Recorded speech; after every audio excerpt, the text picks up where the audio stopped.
Hey, well, happy Valentine's Day to you. That Happy guy over Valentine's there. Day. Oh yeah, Right. happy Valentine's Day. Today's the So how was day. your?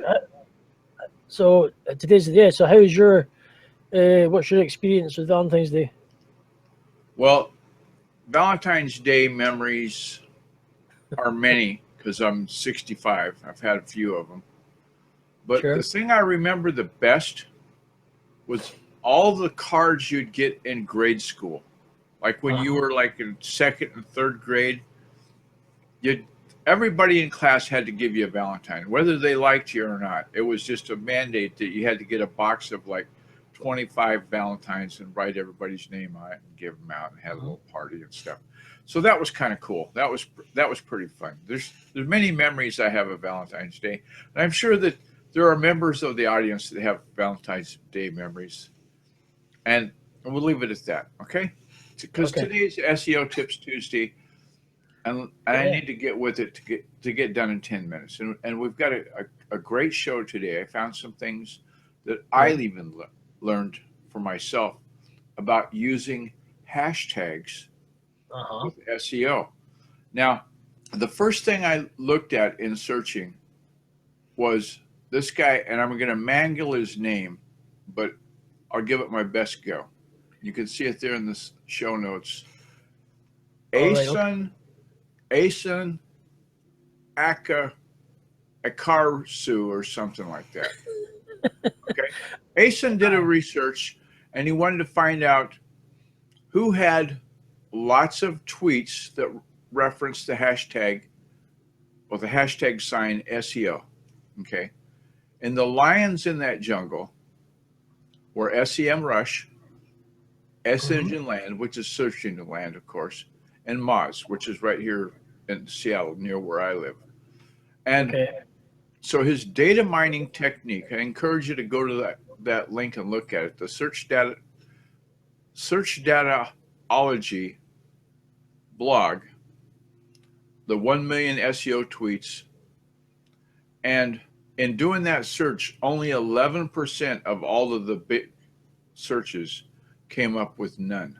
So Mm. the like if I were to do on the Geyer Cook report a hashtag of SEO, I'm not going to do that, but if I did, it would give me a look, not in any sense of the way a good one, but rather another one of the wannabes, and still going to be SEM Rush and Search Engine Land and Moz that are the lions in that jungle. So I looked a little bit more about branding with a hashtag, and keyhole.co, thank God for the easy name to say.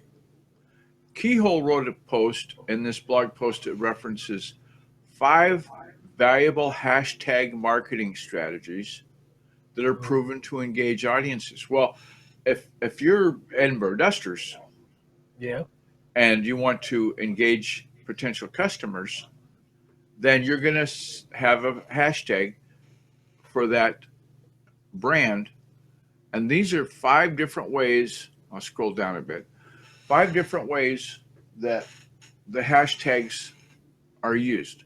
Now you can have a brand hashtag, and I found that I did a search for number sign hashtag sign the Geyer Cook report, and it was Sure. everywhere. I had hundreds of links, and some of them I didn't even know about.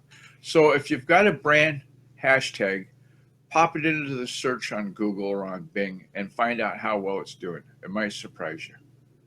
Okay. Okay. Now the other thing to consider, and I've seen people do that, is they'll take something that's a trending hashtag, like it's got a lot of hits on Facebook, a lot of hits on Twitter.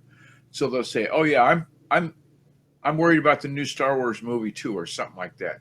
This really an unrelated thing. I've seen many people trying to use that for their brand some way when it's an unrelated hashtag and still it's trending, so they'll use it anyway. That's not a good way to go. Try to stick with hashtags that are related. Like if you're doing it for Edinburgh Dusters, you'd want hashtags related to cleaning and Yes. not to the Queen's birthday. Okay? Something like that. Yeah. So the third thing they talk about is chat hashtag. Now, Twitter has a thing, and I've got the link there, using chat hashtags to discuss a topic. they'll take what's the one I went to, like Chat Tuesday or something like that. I forget, but it'll be a specific hashtag, and everyone that wants to discuss that one particular topic will use that hashtag in the references. Many television stations here in the States are doing that now. If you want to comment about the Seattle Seahawks football team, they'll have a specific hashtag that's unique for that. And we'll talk about unique hashtags in a minute. So if you got a content reflecting hashtag, like if you're using digital marketing as your hashtag, and you've written a post about digital marketing, well, that's going to be a much better fit. Remember that hashtag I talked about, the Guy R. Cook report? Well, if I'm using that on content that's related to the episodes of this program, which thank God one Thursday you said, hey, what about doing, anyway, we've told that story too many times. The last one they talked about, and this one's a little bit tricky because I'll have to look at this some more, is call to action hashtags. The goal of a call to action hashtag is to encourage the online community to perform a specific action involving your brand. Now, it might be your hashtag is share company likes to clean or some such. Okay. Now, the last thing, and I talked about this a minute ago about unique hashtags, and I found this out.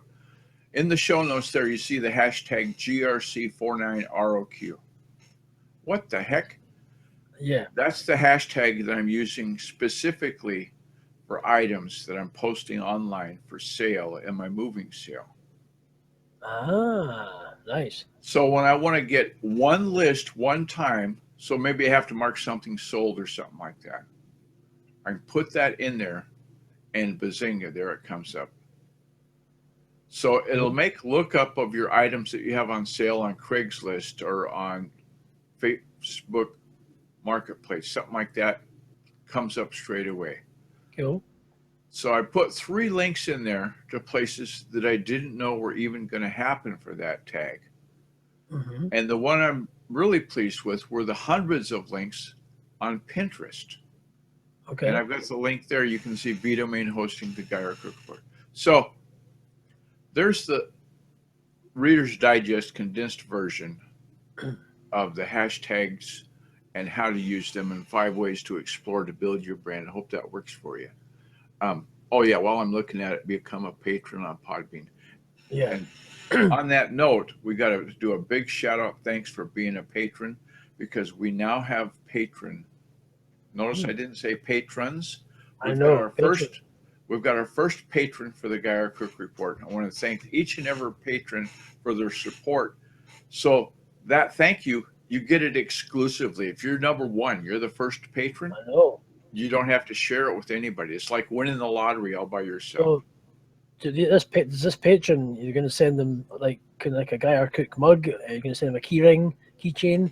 We're going to build them. We'll build them a landing page. We haven't had that discussion yet, but it'll be a landing page that's unique. You're not ready to build them a wall, no?